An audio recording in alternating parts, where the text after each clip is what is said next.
This past week, I had the opportunity to go sturgeon spearing for about 8 hours.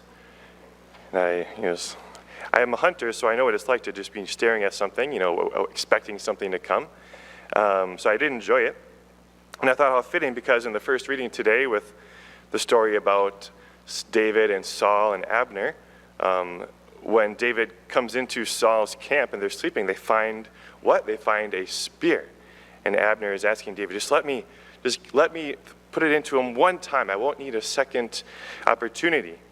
And that's all you get with a sturgeon. You just get that one shot. The person I was with, his shack is called the morgue.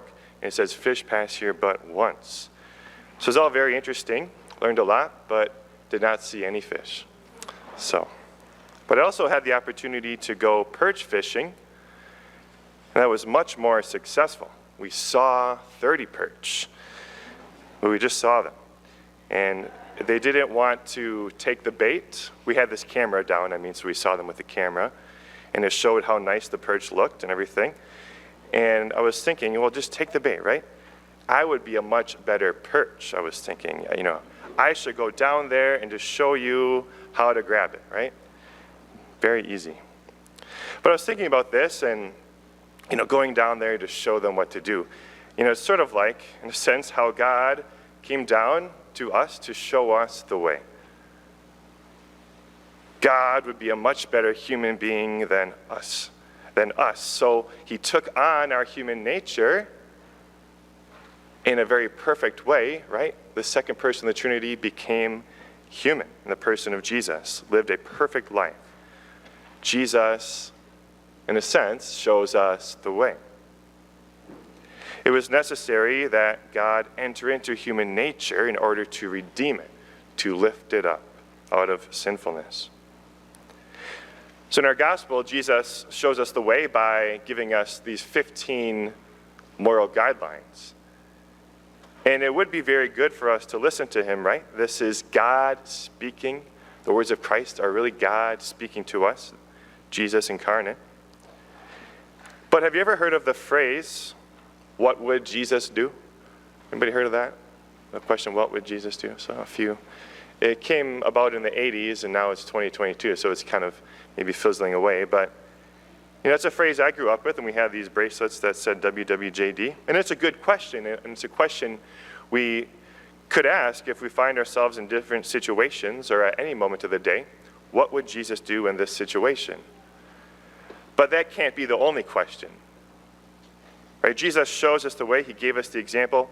He tells us these commands, which are super important. Yes, don't get me wrong. But what would Jesus do assumes that Jesus is not with us or not working through us. It means, what would Jesus do if he were still here? Or what would Jesus have done in the situation when he was there in the past? And certainly finding an answer to those questions would give us a very good answer and lead us in a good direction. Yet the better question is, what is Jesus doing? How is Jesus showing us the way? What is Jesus doing through us? He's not just a moral teacher in the past, but he is transforming us now into himself, more and more into his likeness. He's transforming our hearts into his heart through his grace. We can begin to desire what Jesus desires and think how Jesus thinks. And then if we are transformed by his grace, then we can act out of that. We can recognize what is Jesus doing. For he is not dead, but risen. Christ the King lives.